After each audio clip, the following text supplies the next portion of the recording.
আমাদের সাপ্তাহিক আয়োজন ক্রাইম সিন। ব্যবসায়ীকে ক্রসফায়ার এবং মামলার ভয় দেখিয়ে 10 লাখ টাকা চাঁদা দাবির অভিযোগ উঠেছে মিরপুরের এক পুলিশ কর্মকর্তা সহ 5 জনের বিরুদ্ধে। মিরপুরের একটি প্রাইভেট হসপিটাল থেকে ওই ব্যবসায়ীকে তুলে নিয়ে যাওয়া হয় বলে অভিযোগ করেছে ভুক্তভোগীর পরিবার। এ ঘটনায় জড়িতদের বিরুদ্ধে আদালতে একটি মামলা দায়ের করেছেন ঘটনার শিকার ওই ব্যবসায়ী। ঘটনাটি চলতি বছরের 11 এপ্রিলের। পরিবহন ব্যবসায়ী ইউসুফ মিয়া মিরপুর 6 নম্বর সেকশনের একটি বেসরকারি হাসপাতালে গিয়েছিলেন স্ত্রীর চিকিৎসা করাতে। সেখানে গিয়েই বিপাকে পড়েন ইউসুফ মিয়া। আমার ওয়াইফ নিয়ে মিরপুর আজমল হাসপাতালে ডাক্তার দেখাইতে গেছি।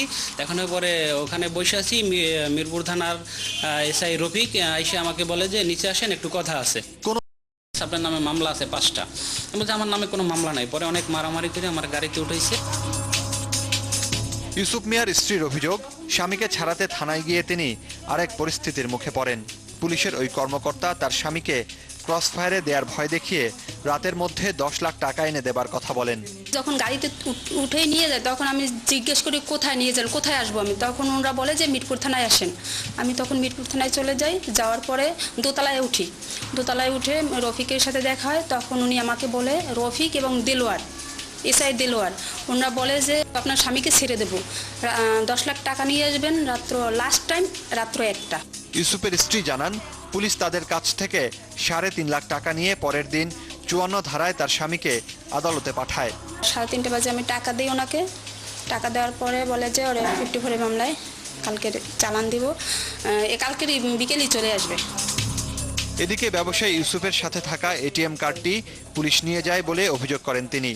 পুলিশের হেফাজতে থাকা অবস্থায় ব্যবসায়ী ইউসুফের এটিএম কার্ড ব্যবহার করে মিরপুর 2-এর ডাচ বাংলা ব্যাংকের বুথ থেকে 1 লাখ টাকা উত্তোলন করা হয় বলে জানান তিনি।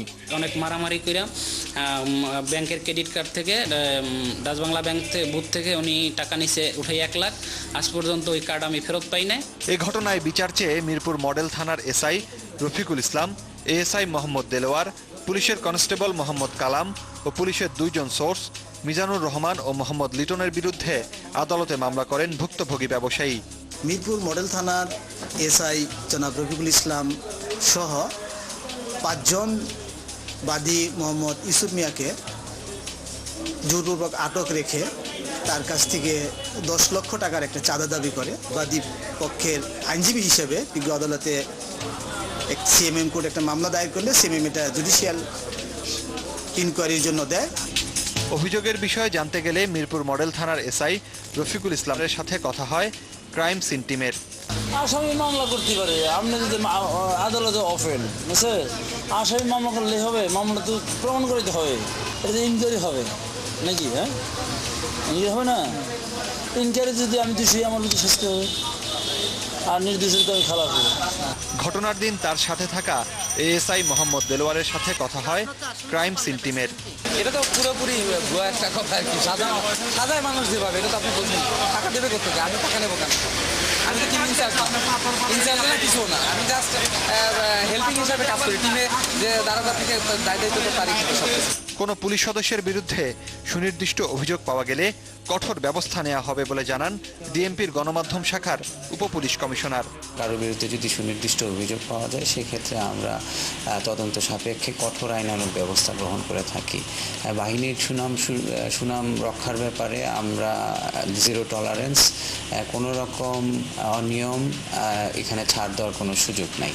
পুলিশের কিছু অসাধু কর্মকর্তা ও সদস্যের জন্য সাধারণ মানুষের সাথে পুলিশের দূরত্ব বেড়ে যায়। এই ধরনের অভিযোগের ব্যাপারে সংস্থাটির উচ্চ পর্যায় থেকে কঠোর পদক্ষেপ নিলে জনগণ পুলিশের কাছে নিরাপদ বোধ করবে।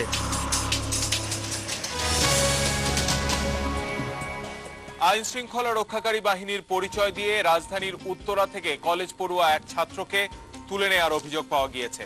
প্রায় 1.5 মাস আগে ওই কলেজ পড়ুয়া ছাত্রটিকে তুলে নেওয়া হয়। বিভিন্ন জায়গায় ধর্ণা দিয়ে এখনো পর্যন্ত তার কোনো সন্ধান পাওয়া যায়নি।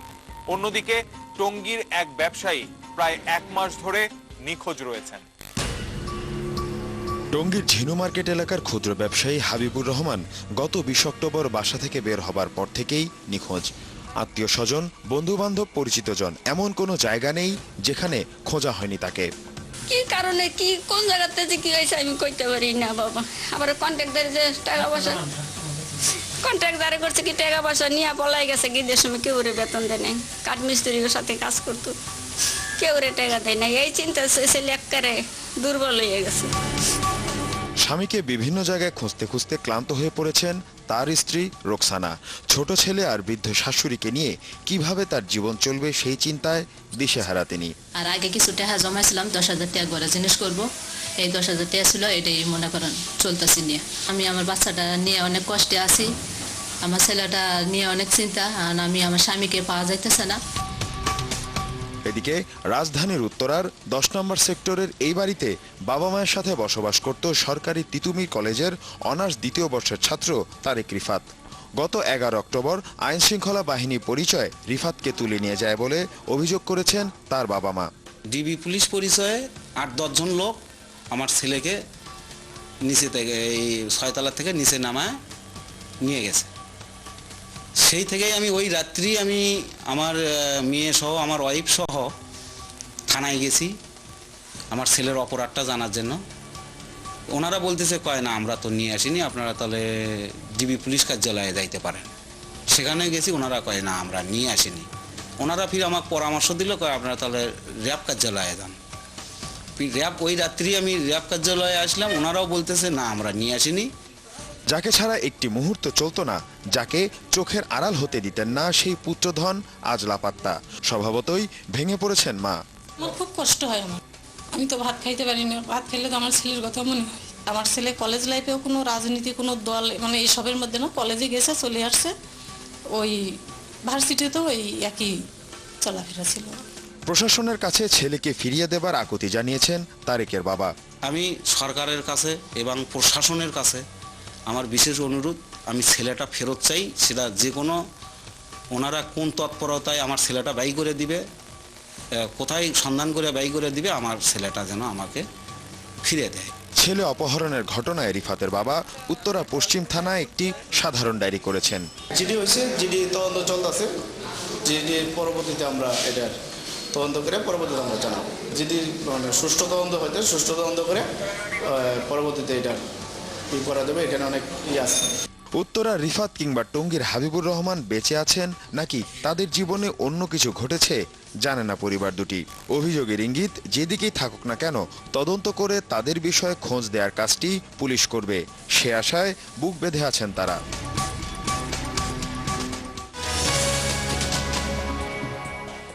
দর্শক দেখছেন ক্রাইম সিন, সময় হলো একটা বিরতির। আমার ওয়াইফ যখন আমাকে বলল ফেমাস আয়ুর্বেদিক চিকিৎসালয়ের কথা, দুজনেই সেখানে গেলাম এবং ডাক্তারদের পরামর্শ অনুযায়ী আমাদের বিবাহিত জীবন খুব সুখী। ফেমাস আয়ুর্বেদিক ঔষধালয় ডাক্তারবাবুর পরামর্শ নিলাম, এখন আমি খুব ভালো আছি। আমি বিভিন্ন শারীরিক সমস্যায় জর্জরিত ছিলাম এবং তাদের ঔষধ সেবন করে সম্পূর্ণ মুক্ত। ফেমাস আয়ুর্বেদিক ঔষধালয়ে চিকিৎসা সেবা নিয়ে আজকাল বহু ভুয়া প্রতিষ্ঠান ফেমাস আয়ুর্বেদিক ঔষধালয়ের নাম ব্যবহার করে রোগীদের প্রতারিত করছেন। তাই স্ক্রিনে দেখানো নাম্বারগুলোতে ফোন করে কনফার্ম হয়ে নিন এটি ফেমাস আয়ুর্বেদিক ঔষধালয় কিনা। কাউকে হত্যার পর অপরাধীরা লাশ গুম করার জন্য নিরাপদ স্থান হিসেবে বেছে নিয়েছে সাভারের বংশী নদীকে। গত 2 মাসে সাভারের এই নদী থেকে উদ্ধার হয়েছে 5টি লাশ, আর যে কারণেই চাঞ্চল্য সৃষ্টি হয়েছে নতুন করে। 19 সেপ্টেম্বর সন্ধ্যার ঘটনা। আশুলিয়া থানা ছাত্রলীগের যুগ্ম আহ্বায়ক দিদারুল আরেফিন পিনাক বাসা থেকে বের হবার পরে নিখোঁজ হন। 2 দিন পর পিনাকের লাশ খুঁজে পাওয়া যায় সাদাপুর ব্রিজের কাছে কচুরিপানার ভেতর। ব্রিজে লাশ পাওয়া গেছে 8 গ্রাম করে, 8 গ্রাম করে আর কি, 8 গ্রাম এই ঝিলে। এরকম একটা বিরাট খালের মতো আছে, অল্প চৈত মাসে পানি থাকে, ওখানে 3টা বট গাছ আছে, বট গাছের ঠিক মাঝখানে লাশটা উঠছে। কেন গেল কিভাবে গেল সেটা আমার সন্দেহ। বাসা থেকে গাড়ি করে বের হলেও বংশী নদীতে কি করে লাশ আসলো সে প্রশ্ন পিনাকের বাবারও। তিনি মনে করেন তার ছেলেকে অচেতন করে হত্যার পর অপরাধীরা লাশ নদীতে ফেলে দেয়। ওরকম হয়তো কিছু নিশা জাতীয় লোক কিছু খাওয়াইয়া হয়তো শক্তির হয়তো নিজম করে হারাইছে, হয়তো পিচে খাওয়াইছে বা হয়তো বিয়ে করে কিছু খাওয়াইছে, খাও হয়তো ঘুমে কিছু ওটা মেডিসিন মারছে, যা বলে হয়তো সহজে বোধ শিরোধে আইতে আইতে খাইছে, খাইতে খাইতে আধা ঘন্টার মধ্যে হয়তো শৈলার নিজ এইদম হইতে পারে না। শক্তি তাকে থাকলে ও 2-1টা না নিয়ে পানি পড়তো না। পিনাকের মায়ের সন্দেহ, যারা তার ছেলেকে বেড়ানোর কথা বলে নিয়ে যায়, হত্যাকাণ্ডে তাদের কারো হাত থাকতে পারে। একটা ছেলে ফোন করছিল যে পিনাক ভাই আপনি আমার দরকার আছে, আপনি কোথায় আছেন? বলে কি আমি যে মাত্র গাড়িতে নামলাম হজরতপুরে, ওরা আমাকে জোর করে সেলুতে উঠাইলো। রুবেল ভাই আত্মীয় করে আমার জোর করে সেলুতে উঠাইলো। আমার কাছে অন্যরকম ঘটনা মনে হয়, এটা রহস্যজনক মনে হয়। দুজন দেহরক্ষী নিয়ে চলাফেরা করতেন পিনাক। ঘটনার দিন তারা কেউ সাথে না থাকলেও পরে তাদেরই একজন পিনাকের লাশ উদ্ধার করে নদী থেকে। তো লাশটা মানে উপর দিকে ছিল, পরে আমি পাও ধরছিলাম এক সাইডে, আর হলো কর্মী আসলো, উদ্ধার কর্মী আসলো, তো উঠাইছিলাম। আমরা অল টাইম থাকতাম 24টা ঘন্টার ভিতরে মোটামুটি 2টা ঘন্টা ঘুমাই, কি না ঘুমাইতাম সন্দেহ। বংশী নদীতে নৌকায় মানুষ পারাপারের কাজ করেন মাঝি আরমান। তিনি অনেকবার দেখেছেন হাত পা বাঁধা লাশ নদীতে ভেসে উঠতে। সিংহের বীরজন দিকে লাশ পাইছে, পরে লাশ পাইছে হলো ট্যানারের শেষ মাথায় যাইয়ে। হ্যাঁ, মাঝে মাঝে ফালাই পাওয়া যায়। বংশী নদীতে প্রায় লাশ ভাসতে দেখে তা উদ্ধার করেন স্থানীয় একটি স্বেচ্ছাসেবক দলের প্রধান রাজিবুল ইসলাম। কিছুদিন আগে একটা লাশ পেয়েছে, সেটা গলায় প্রায় 70-80 কেজির মতন কংক্রিট বেঁধে ট্রলার থেকে ফেলে দিচ্ছে। মাঝে মধ্যে এরকম পাওয়া যায়, এই বংশী নদীতে অজ্ঞাত লাশও পাওয়া যায় অনেক সময়। এর কিছুদিন আগে মল্লিকের ট্যাকের ওখানে একটা অজ্ঞাত লাশ পাওয়া গেছে, যেটা গলায় স্পটের দাগ ছিল। উদ্ধার কর্মীদের ধারণা, নিরাপদ মনে করার কারণেই বংশী নদীতে অজ্ঞাত লাশ ফেলে যায় অপরাধীরা। সাবার নদী নীরব এলাকায়, এদিকে আমরা আগেও আসছি, এখনো মাঝে মধ্যে আসছি, পুলিশ টুলিশ তেমন দেখি না। আশেপাশে অনেকে জুয়া খেলে বা নেশাপানি করে। অপরাধ বিশেষজ্ঞরা মনে করছেন হত্যাকাণ্ডকে ভিন্ন পথে নেবার জন্য এবং আলামত গোপন করবার জন্য অপরাধীরা নদীকে ব্যবহার করছে। সমতল ভূমির তুলনায় নদীবাহিত অঞ্চলগুলিতে অপরাধের প্রবণতা কিছুটা বেশি। আমরা গবেষণা করেছি, মে মাস থেকে শুরু করে আপনার অক্টোবর নভেম্বর পর্যন্ত কিন্তু নদীবাহিত অঞ্চলগুলিতে অপরাধের পরিমাণ অনেক বেশি। ডিসেম্বর থেকে মার্চ পর্যন্ত অথবা এপ্রিল পর্যন্ত এটা আপেক্ষিকভাবে এই নদীবাহিত অঞ্চলগুলিতে হত্যাকাণ্ড অথবা লাশ পাওয়ার যে সন্ধান, এটার মাত্রা কিন্তু অনেক কম। এ বিষয়ে জানতে চাইলে সাভার থানার ওসি ক্যামেরার সামনে কথা বলতে রাজি হননি। অপরাধীরা কেন বংশী নদীকে ব্যবহার করছে, এর পেছনে কারা জড়িত তা খুঁজে বের করার দায়িত্ব স্থানীয় পুলিশের। আর ভুক্তভোগী পরিবারগুলো পুলিশের সঠিক তদন্তের দিকেই তাকিয়ে আছেন।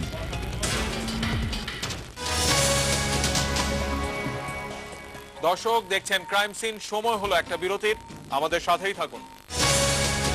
আমার ওয়াইফ যখন আমাকে বলল ফেমাস আয়ুর্বেদিক চিকিৎসালয়ের কথা, দুজনেই সেখানে গেলাম এবং ডাক্তারদের পরামর্শ অনুযায়ী আমাদের বিবাহিত জীবন খুব সুখী। ফেমাস আয়ুর্বেদিক ঔষধালয় ডাক্তারবাবুর পরামর্শ নিলাম, এখন আমি খুব ভালো আছি। আমি বিভিন্ন শারীরিক সমস্যায় জর্জরিত ছিলাম এবং তাদের ঔষধ সেবন করে সম্পূর্ণ মুক্ত। ফেমাস আয়ুর্বেদিক ঔষধালয়ে চিকিৎসা সেবা নিয়ে আজকাল বহু ভুয়া প্রতিষ্ঠান ফেমাস আয়ুর্বেদিক ঔষধালয়ের নাম ব্যবহার করে রোগীদের প্রতারিত করছেন। তাই স্ক্রিনে দেখানো নাম্বারগুলোতে ফোন করে কনফার্ম হয়ে নিন এটি ফেমাস আয়ুর্বেদিক ঔষধালয় কিনা।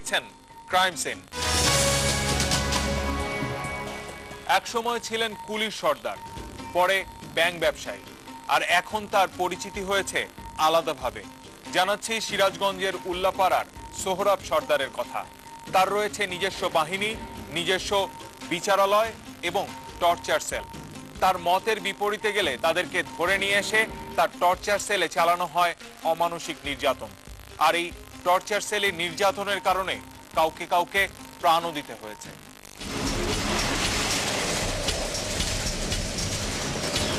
সিরাজগঞ্জের উল্লাপাড়া উপজেলার নয়নগাতি গ্রামের মৃত বসির সর্দারের ছেলে সোহরাব সর্দার।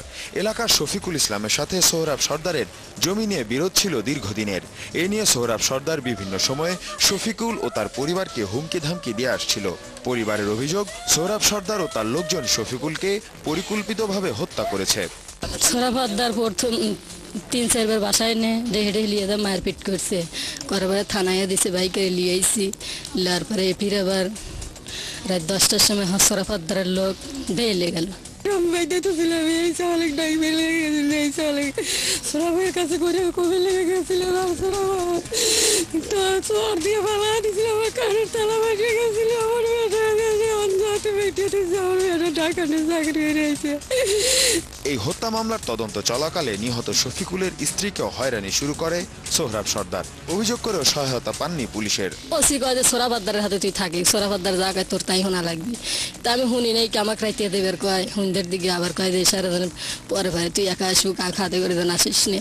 ওসু একদিন রাইতে দেবের কয় দিন রাত 9টার সময় আমার সোরাবাদ্দার কয় যে তো 5 লাখ টাকা দেবো, আমার হাতে থাকবো, আমি তোর বরং বসে সব কিছু দেবো।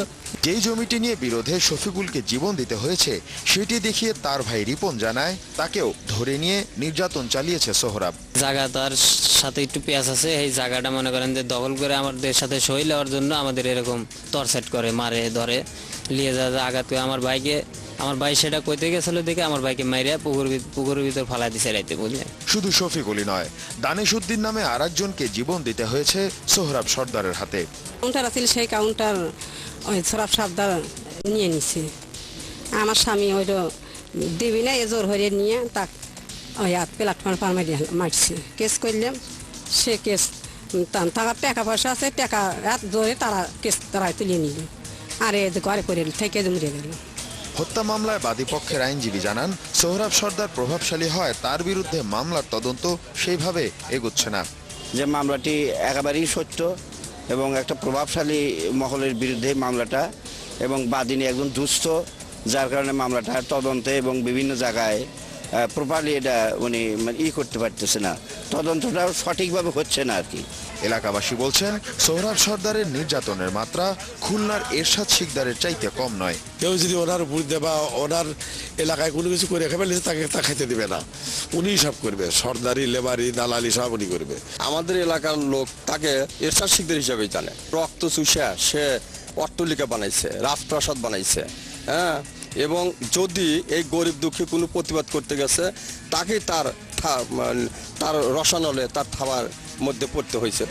তবে এসব অভিযোগ অস্বীকার করে সোহরাব সর্দার বলছেন এলাকা ভিত্তিক কিছু শত্রু তার বিরুদ্ধে এসব মিথ্যা রটাচ্ছে। এগুলো হইলে সব বানোয়াট কথাবার্তা ভাই, যেগুলো ছোট ছোটটা আছে সাইডে আছে মালপত্র চুরি চামারি ঘরে কথা বুঝছেন। চোরের গাঁতে আমি 2 চর থাপড় দিয়ে ছেড়ে দিই। এই শ্রমিকদের কাজ করে এলে শ্রমিক কোনোদিন মারা যায় বলে? শুধু হত্যার অভিযোগই নয়, অসহায় লোকজনের জায়গা ও রেলের সরকারি জমি দখলেরও অভিযোগ পাওয়া গেছে। এসব জমি নিয়ে তিনি গড়ে তুলেছেন গোডাউন, মার্কেট, মিল কারখানা এবং আলিশান বাড়ি। এছাড়া আমার কোনো জায়গা নেই, আমার সব লাইসেন্সি জায়গা এবং খাজনা দিতে, খাজনা ছাড়া আমার কোনো জায়গা নেই। লিজের বাড়ি আমার কোনো জায়গা নেই, সমস্ত জায়গার লাইসেন্স আছে। রেলের জায়গা, রেলের স্টেট একটা ডিপার্টমেন্ট আছে, দেহার লোকজন আছে না, রেলের ঊর্ধ্বতন কর্মকর্তা আছে না। আমি মায়না খাইলে তো সেটা তারা দেখবে না। খাজনা ছাড়া রেলের একটাও লাগে নেই। আর বিভিন্ন পার্টির নামে নিজ দেওয়া আছে, আমার নামে কিছু আছে, এটা মনে করেন যে বৎসরিক শেষে খাজনা দিতে হয়।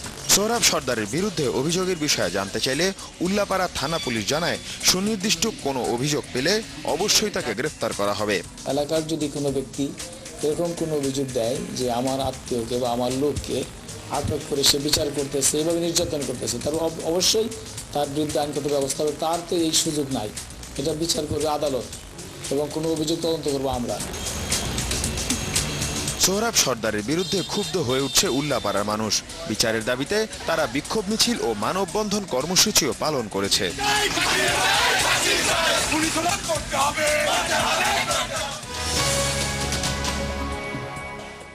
আপনি আমি সচেতন হলেই সমাজ থেকে অপরাধ প্রবণতা অনেকাংশে কমিয়ে আনা সম্ভব। প্রতি সপ্তাহে আমরা আপনাদের জানিয়ে দিই এমন একজন আসামির নাম যাকে খুঁজছে পুলিশ। এ সপ্তাহের আসামির নাম সাদেক মিয়া। পিতা মৃত তোতা মিয়া, বয়স 50, গায়ের রং শ্যামলা, উচ্চতা 5 ফুট 4 ইঞ্চি। ঠিকানা গ্রাম দুর্গাপুর, ডাকঘর বাহাদুরপুর, থানা আশুগঞ্জ, জেলা ব্রাহ্মণবাড়িয়া। ব্রাহ্মণবাড়িয়ার আশুগঞ্জ থানায় হত্যা মামলার প্রধান আসামি সে। মামলার নাম্বার 03, তারিখ 1/6/2015। যোগাযোগ করতে হবে আশুগঞ্জ থানা পুলিশ 017-133-73732 এই নাম্বারে। যমুনা টেলিভিশন সবসময় আপনার পাশে আছে। যে কোনো অপরাধ বা অনিয়মের খবর আপনি আমাদেরকে জানাতে পারেন আপনার মুঠোফোন, SMS বা ইমেইলের মাধ্যমে। এ পর্বে জানাতে চাই, আপনার আশেপাশে কেউ যদি অপহরণ বা গুম হন তাহলে কোথায় কিভাবে জানাবেন? আইন শৃঙ্খলা বাহিনীর সদস্যর মিথ্যা পরিচয় দিয়ে কোনো ব্যক্তি যদি অন্য কোনো ব্যক্তিকে অপহরণ করে বা আটক করে অথবা এর পরবর্তীতে মুক্তিপণ দাবি করে, এটি নিশ্চিতভাবে একটি ফৌজদারি অপরাধ। এই অপরাধের প্রেক্ষিতে ভিকটিম অথবা তার পরিবারের সদস্যরা অনতিবিলম্বে নিকটবর্তী পুলিশের থানা অথবা ফাঁড়ি অথবা যে ইনভেস্টিগেটিং সেন্টারগুলো আছে সেখানে যোগাযোগ করবে এবং বিস্তারিত তথ্য দিয়ে পুলিশকে সহায়তা করবে। পুলিশ বিস্তারিত তথ্য সংগ্রহের পর এখানে যদি মামলা নেওয়ার কোনো উপাদান থাকে সেক্ষেত্রে মামলা নেবে এবং পরবর্তী তদন্ত সাপেক্ষে পরবর্তী যে কার্যক্রম গ্রহণ করবে। আপনার আশেপাশে ঘটে যাওয়া যে কোনো অনিয়ম বা অভিযোগের খবর আইন শৃঙ্খলা রক্ষাকারী বাহিনীকে জানানো যেমন আপনার দায়িত্ব, তেমনি আপনার সঙ্গে ঘটে যাওয়া যে কোনো অনিয়মের খবর নির্ভয়ে নিঃসংকোচে প্রকাশ করা আমাদের দায়িত্ব, ক্রাইম সিনের দায়িত্ব। দেখা হবে আগামী পর্বে ভিন্ন কোনো অপরাধের ঘটনা নিয়ে। সে পর্যন্ত সবাই ভালো থাকবেন, নিরাপদে থাকবেন, আর মনে রাখবেন আপনার সচেতনতাই পারে আপনাকে নিরাপদে রাখতে।